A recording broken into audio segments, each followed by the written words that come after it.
Bonjour. Voilà. Donc, comme je l'avais annoncé la dernière fois, pour mon dernier cours, c'est pas tout à fait le dernier parce qu'il y aura la leçon de clôture un peu plus tard. Je rentre à la maison, c'est-à-dire, voilà, je vais en fait revenir sur le travail que nous avons mené et continuons à mener à Samarcande. Bon, c'est évidemment pas sans rapport avec les sujets que j'ai abordés cette année. J'ai souhaité boucler la boucle. En fait, j'avais commencé mon enseignement il y a 13 ans, beaucoup en partant de notre travail à Samarcande. On avait fait en 2015 un colloque sur l'irrigation à Samarcande et en Asie centrale, après quoi j'étais parti dans l'archéologie urbaine, et bon, là je vais un peu plus rentrer à la campagne. Donc, Samarcande, commençons par le début. Les premiers textes qui nous en parlent sont les sources sur l'expédition d'Alexandre. Mais en fait, ils nous disent rien sur l'environnement agricole de la ville, à part qu'on y stocke du vin. Parce que c'est directement lié à l'histoire d'Alexandre. Ce sont les gros stocks de vin qu'ils ont trouvés entreposés dans le palais qui ont été la cause de la beuverie au cours de laquelle Alexandre a tué Kleitos, ami de son père. Donc on sait qu'il y avait des gros stocks de vin. Il y a toujours eu, Samarcande a toujours été célèbre, un peu moins maintenant, hélas, par la viticulture. Et ça, c'est quelque chose qu'on retrouve tout du long. Alors, on a un indice pour l'époque grecque, un indice indirect de ce que le grand canal qui a toujours alimenté la ville, passant au sud, existait déjà. C'est que le géographe Ptolémée mentionne que Samarcande, Maracanda, que d'ailleurs il situe mal, bon ça c'est un autre problème, est sur un bras de rivière qui s'appelle le Dargomanès. Alors, en fait, c'est un nom ancien iranien signifiant le long. Et le nom est toujours porté par le canal qui alimente Samarcande au sud, qui s'appelle le canal d'Argom. Et la question, évidemment, donc, on a une indication qu'il existe à l'époque grecque, c'est l'époque où ces données ont été transmises. La question est de savoir depuis combien de temps. Et c'était un des objets de notre étude. Alors, la première mention vraiment de la région de Samarcande comme terroir agricole se trouve dans une... Alors, on m'a prévenu que c'était... voilà, dans une source chinoise, le Souyi. Le Souyi, excusez-moi. Elle se trouve dans une notice sur la région de Souyi, qui est donc une transcription de Samarcande, de Sogdiane. Cette source chinoise, c'est une encyclopédie, un traité administratif, le Tongtian, dont on pense que les données, dans ce cas-là, remontent à la chronique du Weishu, dont les données enregistraient les informations reçues au Ve siècle, lorsque la Chine a retrouvé le contact diplomatique avec l'Asie centrale. Et que lit-on là ? Le pays de Souyi produit de bons chevaux, des bœufs, des moutons et diverses sortes de fruits. Il produit un excellent vin de raisin. Ah ben voilà, nous retrouvons le vin. Vin de raisin, pour les Chinois, c'est important de préciser vin de raisin, c'est pas du saké, c'est pas du vin de céréales. Car dans ce pays, le sol et l'eau sont excellents. Il y pousse une énorme céréale de plus de 3 mètres de haut. On va se débrouiller avec ça. Ce texte est un peu déroutant parce que c'est pas exactement la manière dont on est accoutumé à décrire l'environnement agricole de Samarcande. On parle surtout donc de l'élevage. Les chevaux, alors c'est assez déroutant aussi parce que produit beaucoup de bons chevaux. Or, la peinture sogdienne, quand elle nous montre des chevaux, notamment des chevaux de combat, ce sont toujours des étalons adultes, jamais de juments. Et donc, d'où on pense qu'en fait, ils achetaient les poulains, ils n'en élevaient pas, et, du moins à cette époque, au 7e siècle, peut-être pour économiser la terre agricole, ils n'en élevaient pas, ils les achetaient aux voisins, qui pouvaient être soit les Turcs de la steppe, soit des populations de Piémont. Bien. L'énorme céréale de plus de 3 mètres de haut, alors là, on se gratte la tête depuis longtemps pour savoir ce que ça peut être. Bon, la seule céréale qui pourrait vaguement correspondre à cette description, c'est le sorgho. Alors, on n'a pas vraiment d'évidence paléobotanique sur la culture du sorgho à Samarcande à ce moment-là, mais il est attesté dans les colonies sogdiennes du Sémiretché, et donc il n'est pas impossible que le sorgho ait poussé à ce moment-là à Samarcande. Descendons un peu dans le temps. La description suivante, un peu plus détaillée, c'est celle que donne le pèlerin bouddhique chinois Xuanzang, qui passe vers 630. Alors, je le lis, le pays de Samarcande, la capitale à plus de 6 km, de 20 lits de tour, 6 km, c'est la vérité. C'est une forteresse inexpugnable avec une nombreuse population. Les denrées précieuses des différentes régions sont surtout rassemblées dans ce pays. Donc là, ici, il enregistre l'émergence de Samarcande comme métropole commerciale. Le sol est riche et fertile et toutes sortes de grains sont cultivés. Les arbres sont luxuriants et donnent à profusion des fleurs et des fruits. Voilà, c'est en continuité avec ce qu'on a lu là-haut. Le pays a beaucoup de bons chevaux, à nouveau les bons chevaux. Voilà. Ces habiles artisans sont les meilleurs parmi de nombreux pays. Le climat est doux et tempéré. Et alors, la chronique contemporaine du Tangshu ajoute une information vraiment intéressante. Ils ont des machines fort ingénieuses. Qu'est-ce que c'est que ces machines? Le plus vraisemblable, c'est qu'il s'agit de machines élévatrices d'eau. C'est des roues, et ça enregistrerait l'importance des canaux. Descendons encore un peu. Un texte que j'ai déjà eu l'occasion de citer parce qu'il est très fameux. Au milieu du Xe siècle, le géographe Imre Kral part dans un développement lyrique sur Samarcande. C'est le plus magnifique des pays de Dieu. Du haut de la citadelle, de Samarcande donc, on jouit du plus beau spectacle imaginable. Des arbres verdoyants, des châteaux resplendissants, des ruisseaux aux cours rapides et des cultures brillantes. Quel coup d'œil, quel gouffre pour les fortunes, quel spectacle propre à subjuguer les cœurs des humains. Ajoutons des pavillons et des belvédères d'une construction splendide et bien alignée. Ce sont des demeures magnifiques, de superbes salons de réunion qui témoignent de la hauteur de vue de princes illustres. L'étendue du fleuve, depuis Waraxar, je vais en parler, jusqu'aux alentours de Boukhara, est de 6 jours au milieu d'un enchevêtrement de villages, de vergers et de petits canaux. C'est déjà le paysage actuel. Là, c'est vraiment... Imre Kral enregistre, à propos de Samarcande, une notion qui est bien connue de nos historiens occidentaux, c'est la notion de monde plein. Voilà.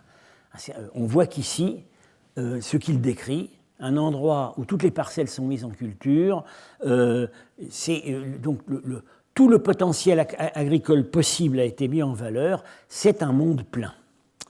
Alors, Waraxar, l'étendue du fleuve depuis Waraxar. Qu'est-ce que Waraxar? Voilà. J'emprunte cette carte à Étienne de la Vessière.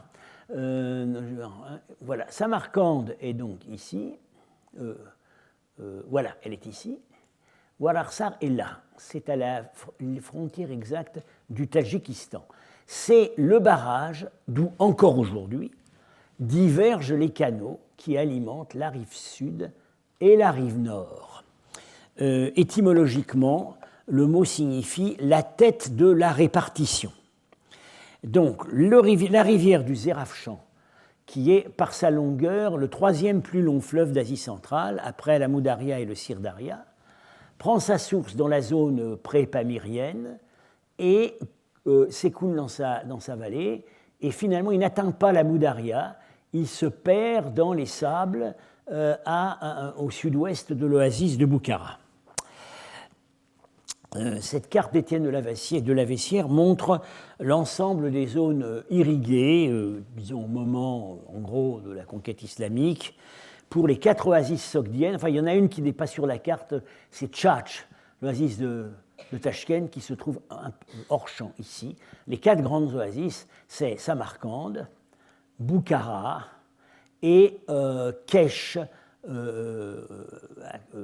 et Narshab, la vallée du Kashkadaria au sud. Alors actuellement pour l'oasis de Samarcande, on compte 3500 km, 3500 km en culture irriguée.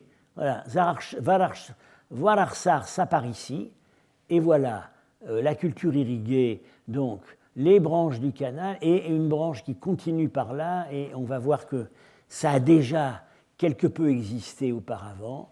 Tout ça nous amène à peu près 3500 km². Actuellement, et on pense qu'en gros, cette situation était acquise à l'époque de la conquête islamique.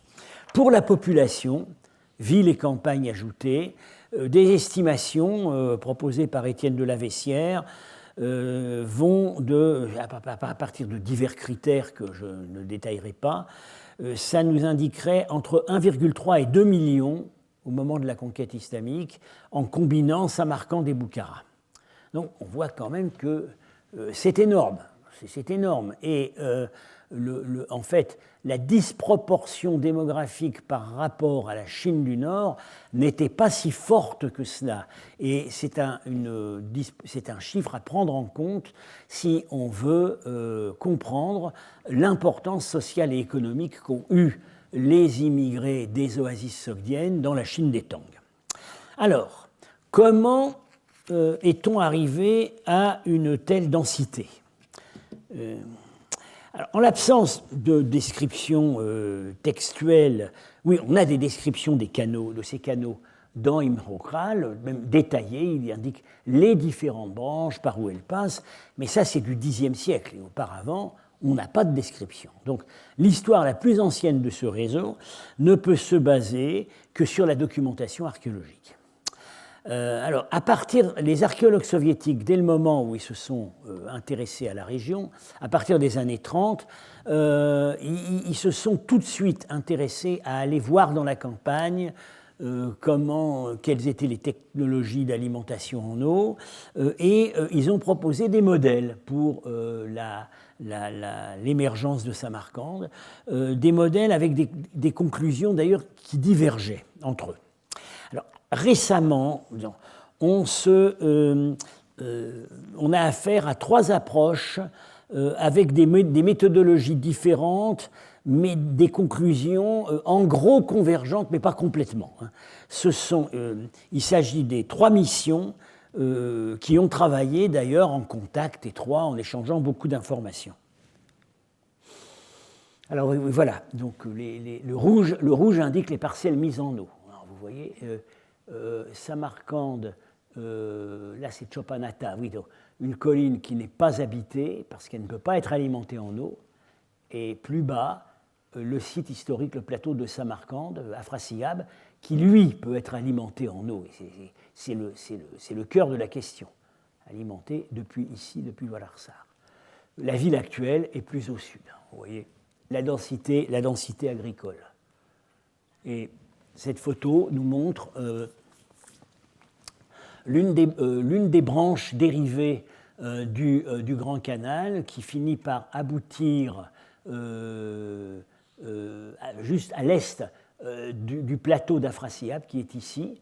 Cette branche ne montait pas sur le plateau, elle alimentait une douve, mais on voit que c'est pas un cours naturel, parce que vous voyez ici des talus qui sont naturels, des terrasses qui n'ont pu être franchies par ce cours d'eau qu'on appelle le Siyab, l'eau noire, n'ont pu être franchies qu'en étant entaillées. Donc c'est la preuve que là on a affaire à un pays, à une hydrographie humanisée. Bien. Alors, les missions. On a eu donc celle qui était dans le cadre de notre mission de Samarcande, la Mahfuz Sogdiane, mission archéologique franco-ouzbek de Sogdiane, qui a donc accueilli une mission française par le géographe Pierre Jantel. Cette mission a travaillé assez longtemps, de 1992 à 2005. Un peu plus tard, et continuant également plus tard, a travaillé une mission italienne, dirigée principalement par Simone Mantellini et Bernardo Rondelli, mission de l'Institut italien pour l'ISMEO, Institut italien pour l'Ancien Orient, et aussi Université de Bologne. Et puis, il y a eu une mission russe qui, en fait, elle, vraiment repris la tradition des explorations soviétiques, une mission du musée des peuples d'Orient à Moscou, dirigée par Olga Inevatkina et Zamira Galieva. Elle a commencé avant nous et elle a duré longtemps. Et ces deux collègues participaient d'ailleurs au colloque que nous avons organisé ici en 2005, ainsi que d'ailleurs Simone Mantellini. Pierre Jantel était déjà décédé et le colloque, en fait, a été organisé en sa mémoire. Toutes les trois missions ont publié des articles avec leurs principaux résultats dans ce recueil qui constitue encore actuellement, disons sous forme ramassée, ce qu'il y a de plus complet, de plus synthétique sur ce que nous avons fait à Samarcande depuis maintenant 30 ans. Chaque oasis, frontière et carrefour.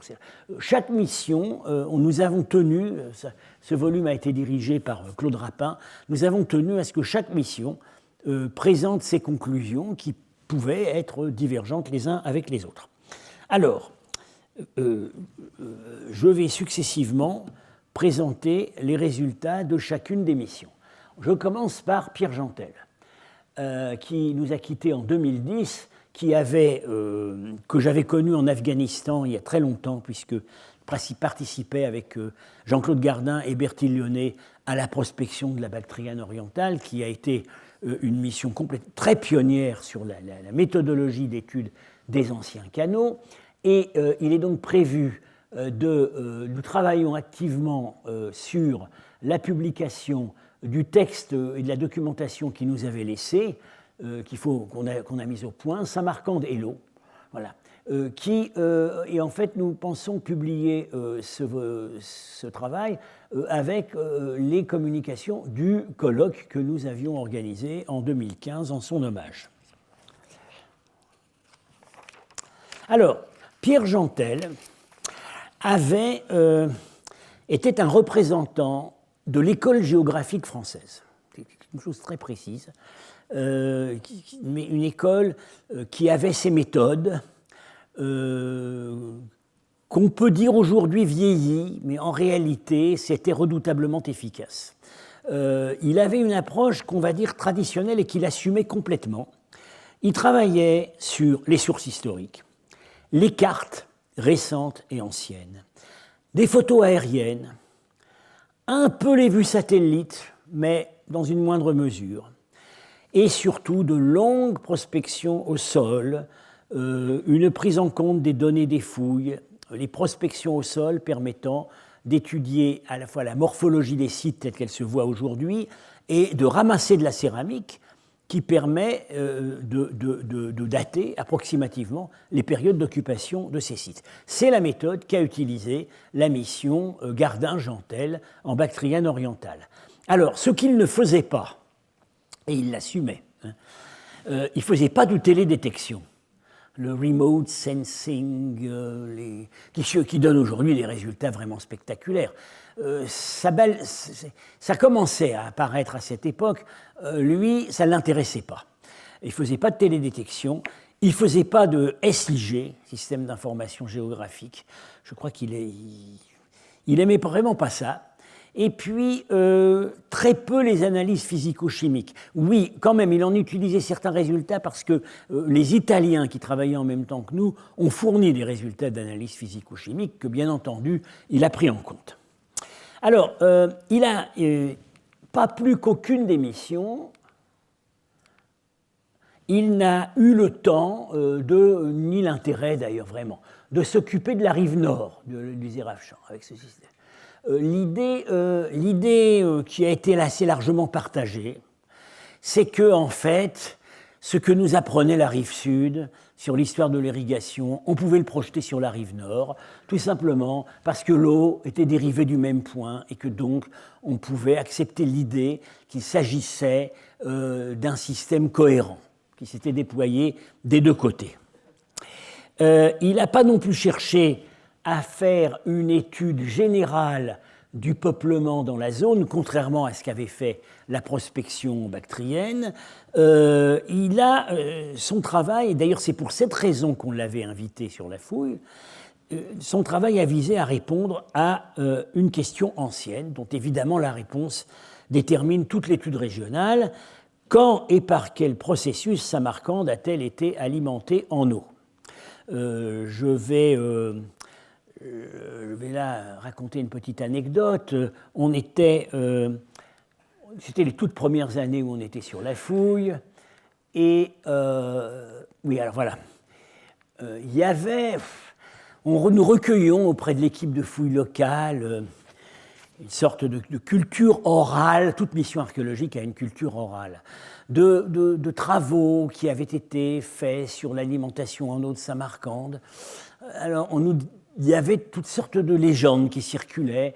On nous disait, par exemple, que oui, des gens avaient vu de leurs yeux des systèmes de roues à aubes qui montaient l'eau d'en bas, la rivière du Siam, jusqu'au sommet du plateau, 30 mètres. Voilà. Bon. Paul Bernard, qui avait beaucoup de bon sens, nous dit à ce moment-là, écoutez, on va faire venir Pierre Gentel. En 10 minutes, il aura eu raison de tout ça. Bon, et c'est ce qu'on a fait. Alors, les termes du problème. Tel qu'il se pose, hein, voilà. Excusez-moi. Voilà, c'est un problème de plomberie, très simple à poser. La ville historique de Samarcande, Afrasiyab, est à 3,5 km au sud du fleuve naturel le Zérafshan. Et elle le domine de 30 mètres. Donc, comment est-ce qu'elle peut s'alimenter en eau ? Alors, on pensera des puits. Oui, il y a quelques puits sur le site, mais pas beaucoup et d'une profondeur vraiment ils sont très profonds, la nappe phréatique est très profonde. C'est pas avec ce système que la ville pouvait s'alimenter en eau. Alors, il y a également des sources autour, notamment une très puissante source en contrebas au mausolée du prophète Daniel, mais comme c'est au côté nord-est, il n'est absolument pas question de faire monter cette eau par une dérivation. Ça ne pouvait... Oui, ça montait, mais ça montait dans des outres et des jarres. Bien. C'est pas avec ça qu'on fait vivre la ville. Alors, par le simple jeu... alors, continue. Vous voyez, par le simple jeu des... excusez-moi. Oui, voilà, c'est là où sont les courbes de niveau. Le simple jeu des courbes de niveau indique que si on veut arriver là, il faut partir de là. Parce que le canal doit impérativement, ici c'est la basse terrasse du fleuve, le canal doit impérativement monter sur la deuxième terrasse, ce qu'il ne peut faire qu'en la suivant pendant un certain temps jusqu'au moment où les altitudes se rejoignent, les pentes se rejoignent, là le canal monte et est dérivé jusqu'à la ville. Bien. Et donc la prise d'eau, elle est à 40 km en amont de la ville. Alors, partant de ce constat, il y a deux solutions chronologiques possibles. Première solution, il y a toujours eu un canal. Bon, on sait par la céramique que maintenant, assez clairement, que Samarcande est fondée par le pouvoir achéménide, on va dire, ça tourne autour de Darius Ier, ce serait vers 500 avant Jésus-Christ. Et la ville, dès le début, on le sait aussi, occupe la totalité du plateau, c'est-à-dire 220 hectares. Et Pierre Gentel était persuadé jusqu'à la fin que si on a fondé cette ville à l'endroit où elle est, c'est qu'on savait, il y avait un projet de l'alimenter en eau, et même une réalité de l'alimentation en eau depuis 40 km, l'un ne pouvant pas aller sans l'autre. On ne va pas faire un effort pour fortifier un plateau de 220 hectares à 30 mètres de haut et installer au moins une grande ville de garnison sans avoir en tête un schéma d'alimentation en eau. Ben, bien. Alors, il y a une autre doctrine qui est toujours d'ailleurs défendue par certains, qui est que ça n'a pas fonctionné quand même, ça n'a pas été opérationnel depuis le début, et pendant une période initiale, enfin, certains disent en gros jusque dans les premiers siècles de notre ère, l'alimentation en eau venait essentiellement non pas du canal dérivé du fleuve, mais de ruisseaux de Piémont, qu'on appelle les sailles, et que, d'une manière ou d'une autre, voilà, c'était ce qui principalement alimentait la ville. Les sailles, il faut quand même savoir que ce sont des ruisseaux intermittents, hein, ça coule ça coule au moment des pluies du printemps, traditionnellement on capte dans des bassins, c'est utilisé pour la mise en valeur agricole du Piémont ici, et puis il y avait également des sources en bas du plateau. Alors la question c'est, oui d'accord, mais est-ce que c'est avec ça? Alors certains ont pensé que collectant l'eau des ruisseaux, on arriverait suffisamment à obtenir une masse d'eau suffisante pour la faire entrer dans la ville. Alors, voilà la réponse. C'est un schéma qu'ont fait donc Pierre Gentel et Jean-François Coulet, et il suffit de regarder, ce sont les altitudes, voilà, le canal principal qui entre dans Samarcande qui diverge. Les altitudes, bon, c'est très simple, hein. Il n'y a qu'un schéma possible, c'est que ça vient d'ici. Le reste est totalement impensable.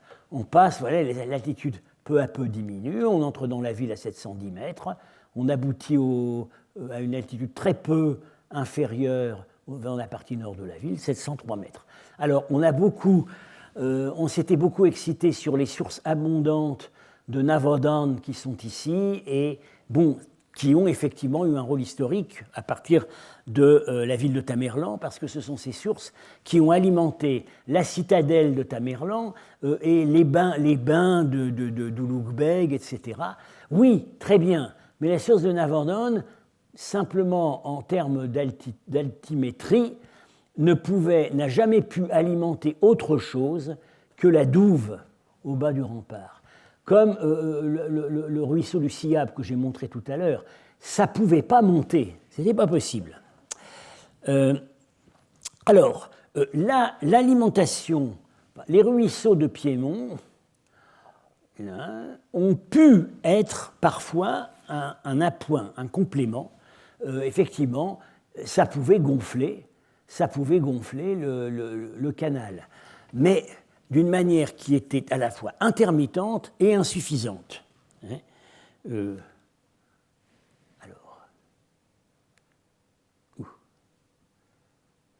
Bon. Oui, alors, voilà le barrage de Wararsar tel qu'il se présentait au moment, c'est dans le livre de Lord Curzon, Russian Central Asia, photographié vers 1890. Vous voyez la technologie. Là, c'est au moment où les eaux sont relativement à sec. Ce sont des faisceaux de branchage, enfin, oui, de troncs d'arbres, de branches, qui sont disposés en triangle et qu'ensuite on remplit, on bourre avec des pierres. C'est une technologie très simple, mais qui suffit à faire un barrage et du coup à faire monter l'eau en amont et la faire diverger sur les côtés par des canaux. Le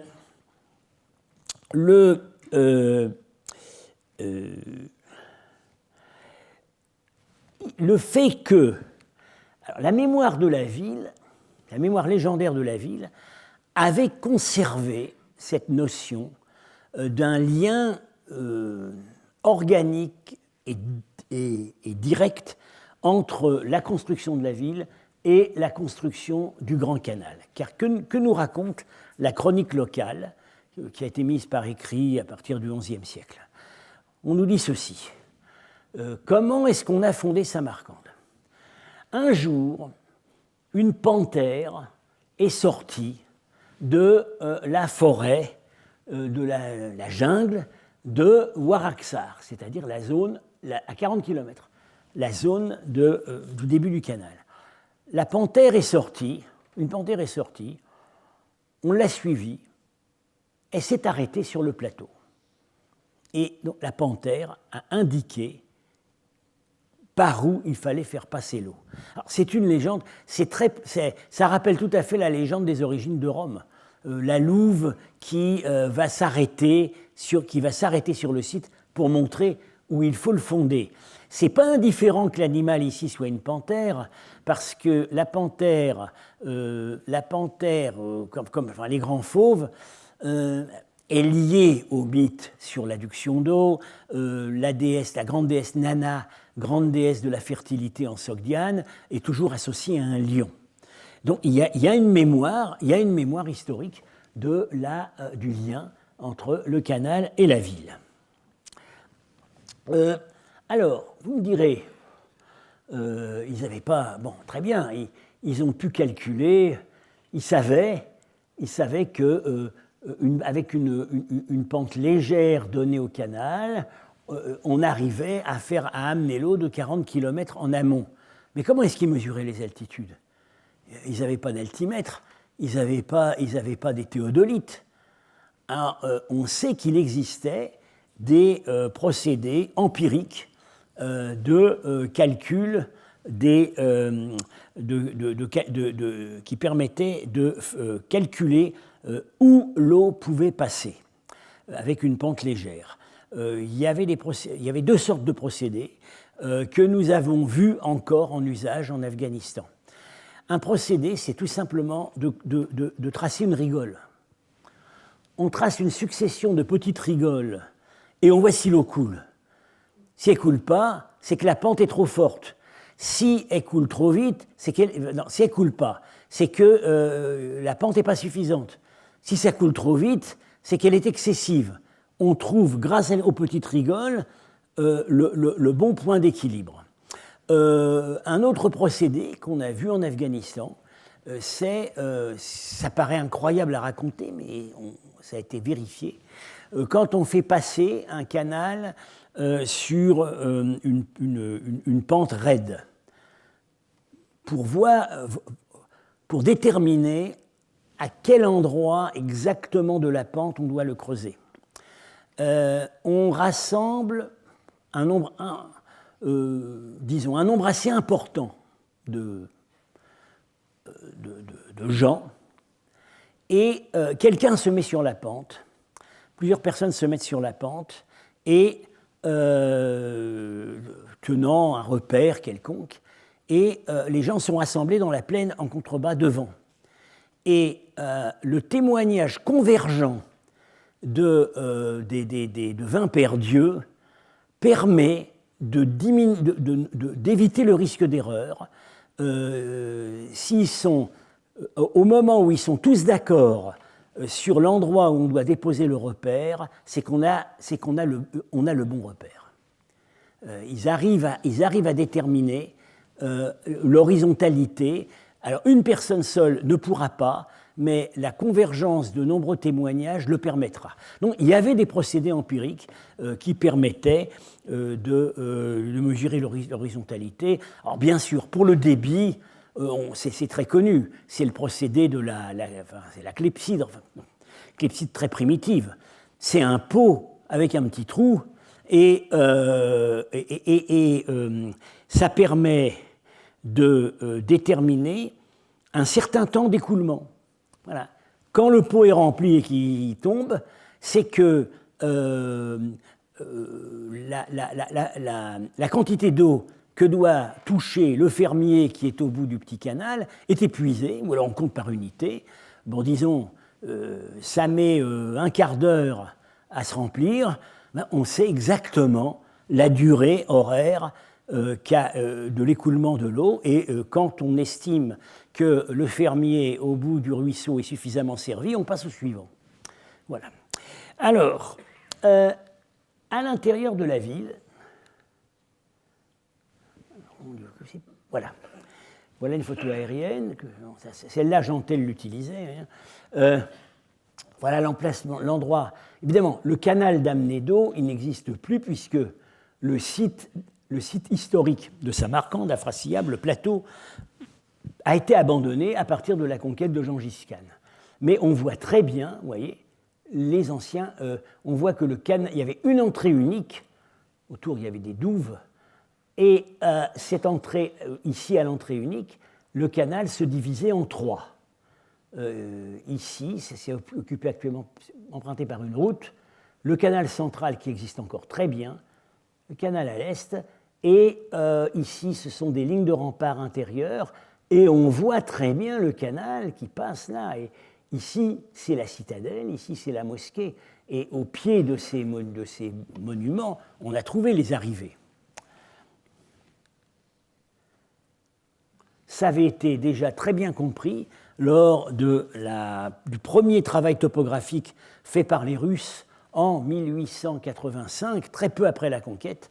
Ils avaient fait on n'a jamais fait mieux que ce relevé des courbes de niveau. Nous, on avait juste rajouté des lignes explicatives, remparts, canal, etc. Mais ils avaient très bien tout vu. Et alors, j'attire votre attention sur tous ces trous là qui défoncent la ville.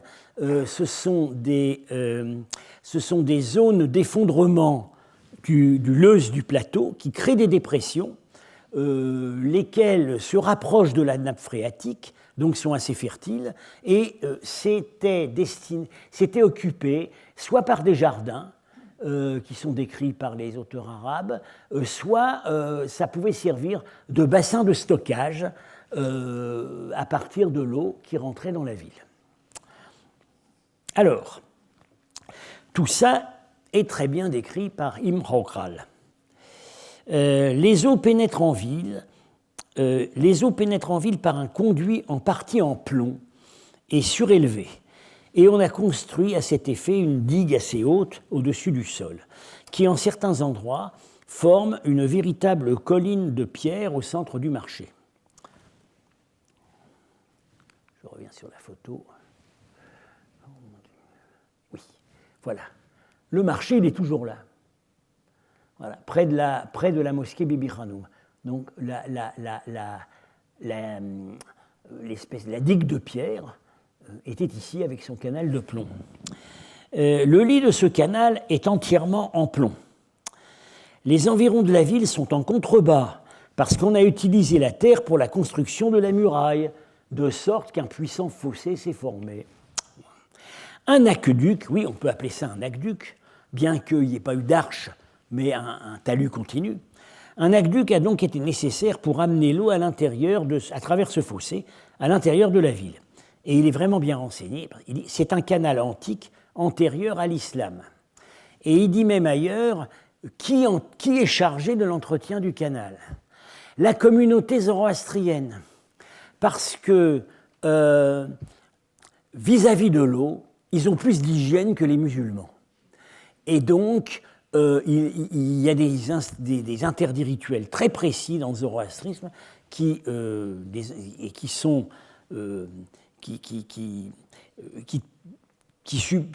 subissent très bien le test de l'hygiène contemporaine, qui font qu'un canal entretenu par les zoroastriens, c'était plus propre que si on les confiait à d'autres.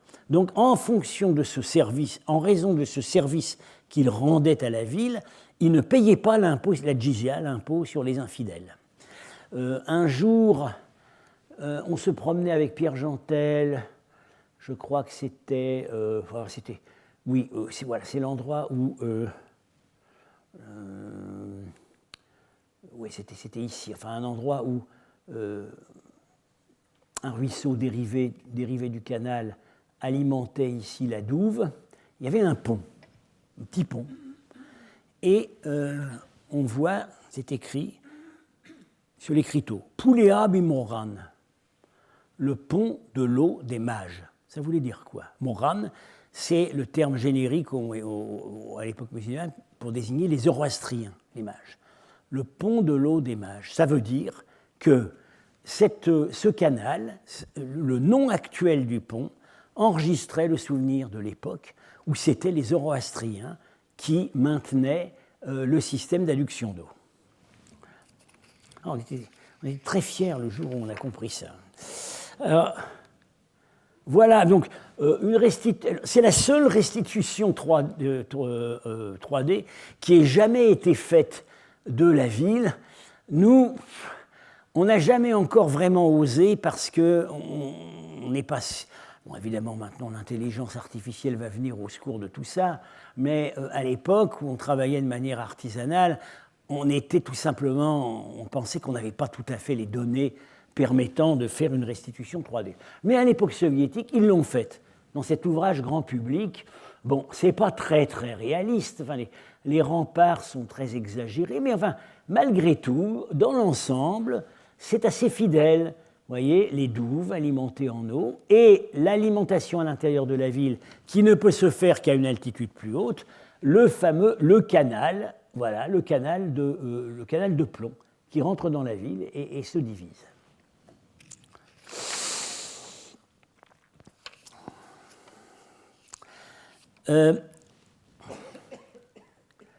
Voilà, nous avons fait des sondages au moment où le canal à l'intérieur de la ville aboutit à la zone de la mosquée. On n'a pas vraiment trouvé le branchement pour la citadelle elle-même. On sait qu'il existait, mais on n'a pas, ça a dû être détruit, on n'a pas trouvé le parcours. Par contre, pour la mosquée, on l'a trouvé.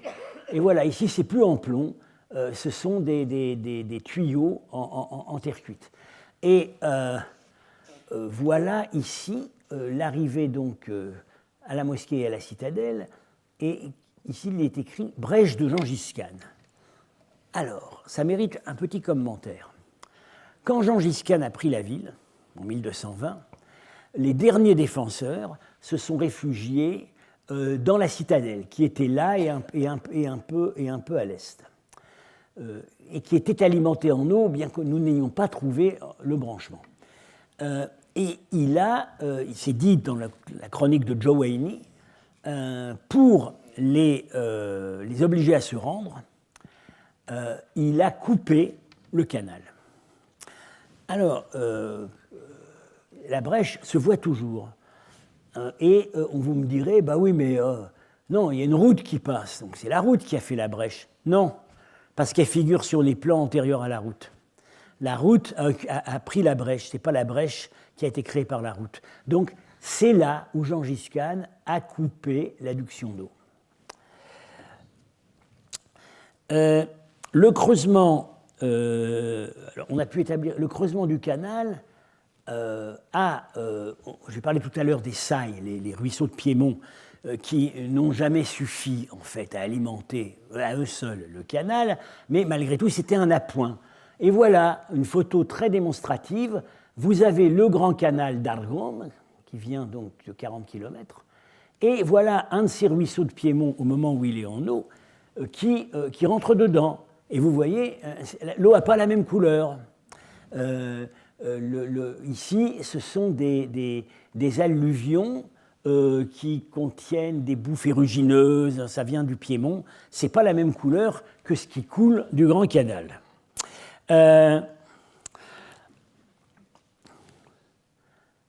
Voilà une coupe stratigraphique qu'ont mené Pierre Jantel et Olga Inevatkina au milieu du canal central à l'intérieur de la ville. Alors vous voyez, distinguer période par période, bon, on a daté par la céramique, vous voyez quand même que c'est extrêmement compliqué. Ça n'a pas arrêté, il y a eu des recreusements, pas toujours exactement au même endroit, parfois c'est maçonné, il y a des murs qui forment les brèches. Alors ça c'est une erreur, pourquoi est-ce qu'on a mis murs? En fait ce sont des puisards, ce n'est pas des puits, c'est des puits pour balancer les eaux usées. Et ça vient défoncer un peu partout la coupe, mais enfin, bon, ici c'est un vrai mur, hein. C'était un mur de berge de canal. Et alors, la couche, le niveau le plus ancien que nous avons atteint, c'est ça, 101, c'est vraiment ici qu'on a trouvé le niveau le plus ancien, mais que nous avons atteint. Mais en fait, tel que ça se présentait, c'était déjà un recreusement. Donc nous n'avons pas atteint, et il est impossible d'atteindre, le tout premier état du canal. Et évidemment, ça pose un problème pour la datation générale. Ce qu'on a ici, dans ces couches-là, étaient en fait des rejets de curage du canal qui devait se trouver ici, et on y trouve une céramique assez mélangée de l'Antiquité, mais contenant tout de même des tessons d'époque achéménide. Donc c'est un indice d'une possibilité que le canal ait déjà existé à l'époque achéménide. Alors là, bon, il y a eu tout de même un bémol, parce que les collègues italiens ont mené des analyses pédologiques sur le niveau le plus ancien, et ce qu'ils ont trouvé, c'est pas le sable fin venant des montagnes du canal principal. C'est un sable granuleux, rougeâtre, typique des ruisseaux intermittents qui coulent de la montagne. Quand ça coule le grand canal, ça coule gris, bleu. Et quand ça coule de la montagne, ça coule rouge. Donc il est évident qu'à certains moments, l'adduction d'eau a incorporé des apports qui venaient de ces ruisseaux de montagne. Mais encore une fois, c'était probablement à certains moments seulement, et ça n'a jamais suffi à faire fonctionner tout le système. Alors, les conclusions auxquelles nous sommes arrivés, c'est que la vraisemblance, c'est que, comme l'avait toujours pensé Gentel, le système a été conçu dès la fondation de la ville. Mais peut-être il n'a atteint sa rentabilité que plus tard, à la période grecque. À certains moments, l'écoulement du canal tiré du fleuve a pu être faible, donc entraînant une plus forte proportion des apports boueux des torrents de Piémont. Mais, encore une fois, ils n'ont jamais suffi à faire fonctionner la totalité du système. On voit par exemple à la fin de la période, juste avant les Mongols, on voit qu'ils sont dans une période où ils ont du mal à faire venir l'eau, parce que on s'aperçoit que dans la partie nord de la ville où nous avons travaillé, le canal est très enfoncé et ça coule pas toujours. Il y a des moments où la partie nord de la ville laisse place à des cimetières. Ça, c'est pas très bon signe. Ça veut dire que l'adduction d'eau ne marche pas très bien. Bon. Alors, je vais en venir maintenant au travail qu'ont fait les autres missions russes et missions italiennes. Alors, contrairement à nous, eux, ils ont d'emblée travaillé dans une vision régionale très large. Pas la rive droite, mais vraiment toute la rive gauche, depuis Ouallarsar, le Grand Canal, et en allant même assez loin à l'ouest de Samarcande. Alors, évidemment, ça complète bien ce qu'on a fait, c'est une vision régionale large, mais en même temps, par rapport à ce que nous faisions nous, il y a eu un moindre effort de validation des cas. Ils ont vraiment procédé par grand schéma, avec très peu d'observations pointues. Alors les Italiens ont utilisé massivement C'est un article paru en 1815. En 2015, c'est ce qu'ils ont fait actuellement de plus au point. Il faut dire, ils ont évolué dans leur doctrine. Hein. Ils étaient partis de l'idée qu'il n'y avait rien avant les premiers siècles de notre ère, et petit à petit, ils en sont venus à reculer, donc dans le temps, et à se rapprocher de ce que nous pensions nous. Ils ont proposé, alors eux, ils ont beaucoup travaillé sur les données satellites, les analyses géophysiques, ce que Jean Tel ne faisait pas. En revanche, il y avait très peu de validation au sol, de ramassage de tessons, etc. Voilà ce qu'ils ont proposé à partir des années 2000. Donc, les établissements les plus anciens, de l'époque achéménide, et puis plus tard, donc, leur idée, c'est qu'en fait, ça se densifiait plutôt à partir du 5e, 6e siècle, avec le creusement du grand canal d'Argom. Bon, celui-là, c'est d'époque islamique, c'est plus tard. Ça se serait densifié à ce moment-là. Et à l'époque achéménide, en fait, on se trouverait dans une logique de piémont. C'est-à-dire qu'à part le site d'Afrasiab, les établissements répertoriés sont alimentés par les ruisseaux qui descendent de la montagne et ne s'expliquent pas par le creusement du canal qui, à cette époque, n'aurait pas existé. Bon, ils ont évolué depuis dans leurs idées. Voilà la distribution chronologique des sites. L'apogée se situe à l'époque sogdienne, très peu avant les siècles juste avant la conquête islamique. À la période islamique, il y a une déprise assez considérable des terroirs agricoles. Alors, donc, selon eux, les sites présumés achéménides étaient en Piémont et indépendants du canal. Bertille-Lyonnais a beaucoup critiqué cette méthodologie au moment de notre colloque en 2015, en comparant avec les conditions dans lesquelles nous avions travaillé en Bactriane dans les années 70. Selon elle, la fiabilité chronologique des prospections de surface, donc avec des datations reposant sur les collectes de tessons, etc., est beaucoup plus faible dans ces régions qu'elle ne l'est dans les régions où nous avons travaillé en Afghanistan. Tout simplement parce qu'il y a eu beaucoup d'alluvionnements et beaucoup de réoccupations agricoles modernes, d'où un énorme taux d'une considérable sous-estimation des sites plus anciens, dont beaucoup ont pu être détruits ou se trouver profondément enfouis dans l'alluvionnement, ce qui expliquerait que les sites les plus anciens se trouvent dans la zone de Piémont, moins touchés par les remaniements agricoles et l'alluvionnement, et qu'il y en avait certainement, selon elle, beaucoup d'autres plus bas, mais on les a plus. Bien. Alors, maintenant, le travail mené par l'équipe russe, alors c'est encore différent.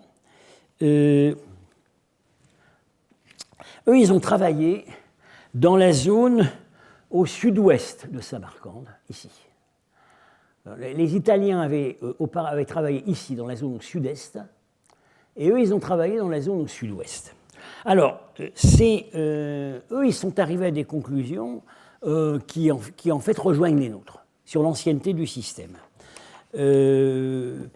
Cette zone qu'on appelle le Paste d'Argom, elle a l'avantage, elle se présente dans des conditions physiques qui nous rapprochent des conditions de travail que nous avons eues en Afghanistan. C'est-à-dire que cette zone a été largement désertée à la période islamique. Les canaux ont été refaits plus au nord, donc on se trouve là, dans certains endroits, bon maintenant tout ça est en train d'être remis en culture, mais on se trouve devant un paysage fossile, avec, vous voyez, une branche de canal ici, mais ça on ne le voit jamais plus à l'est de Samarcande, mais là on le voit, et c'est ce qu'on voyait en Afghanistan. des canaux fossiles. Voilà. Et alors, ils ont beaucoup utilisé donc les photos aériennes où toutes sortes de sites se voient ou pouvaient se voir dans les années 60, parce qu'on a eu des photos plus anciennes avant les grands travaux de l'époque brejnevienne. Évidemment, ça permettait beaucoup plus de sites étaient à l'époque observés. Alors, leur méthodologie pour dater, bon, elle a été quand même assez schématique, je dirais. En gros, ils ont assez peu procédé à des sondages, etc. Beaucoup à des déductions morphologiques. En gros, je schématise, mais à peine. Si c'est rond, c'est achéménide. Si c'est carré, c'est grec. Voilà. Donc, voilà. Partant de là, évidemment, ils ont esquissé une chronologie des sites.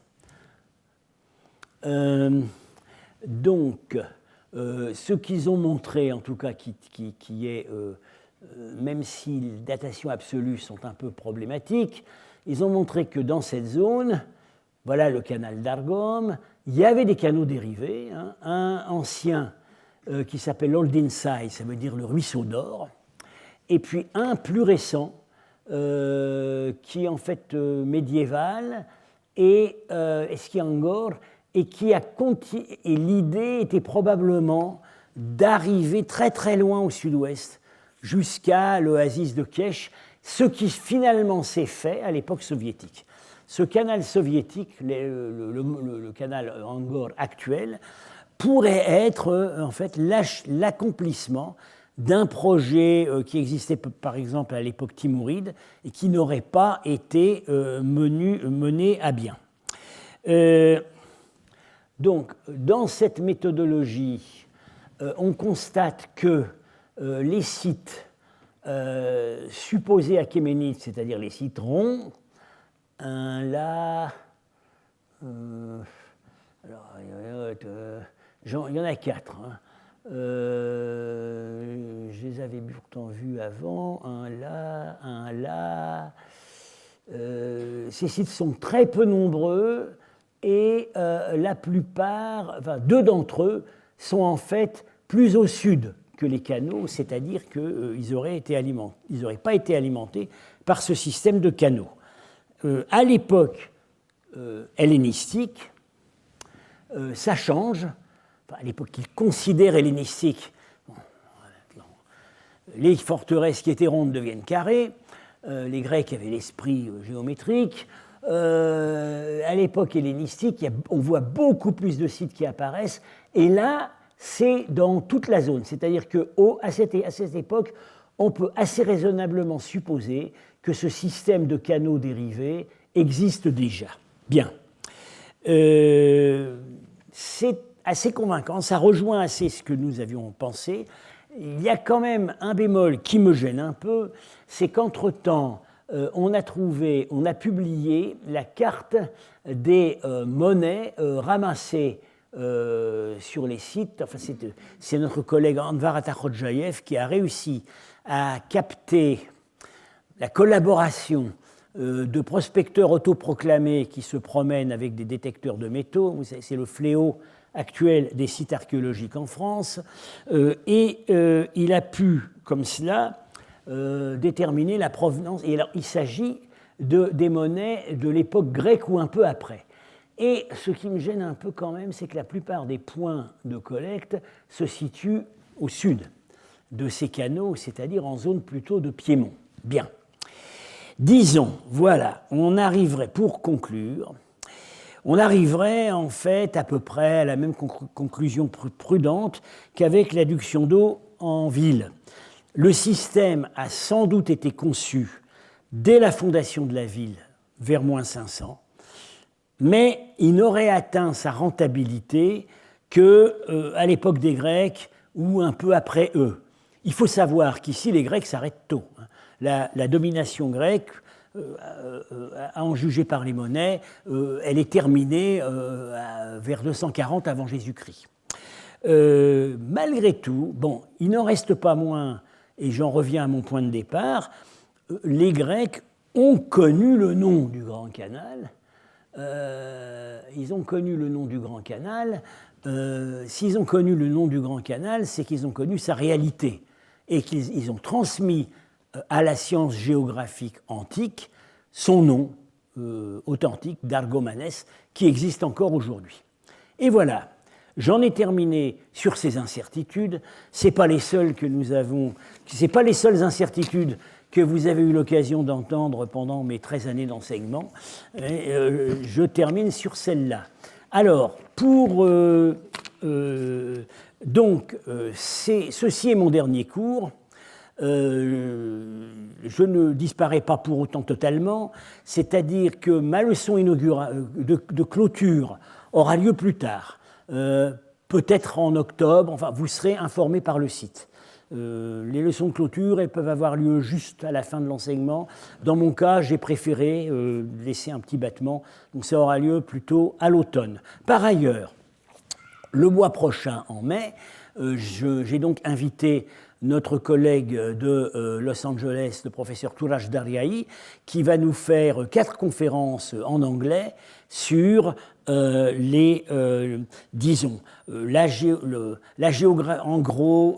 géographie symbolique, administrative, politique de l'époque sassanide. Je vous invite à venir écouter ces conférences qui, contrairement à mes cours, se termineront par des discussions, etc., auxquelles éventuellement, peut-être je participerai. C'est sur l'affiche et c'est sur le site.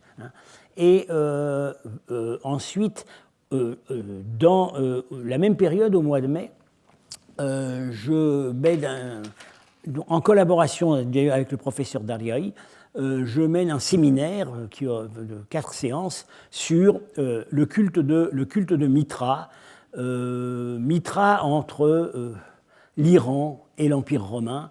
Alors le côté iranien, ce sera plutôt ce qu'on va voir au mois de mai, et début décembre, il y aura la suite de ce séminaire avec le culte de Mithra plutôt vu du point de vue romain.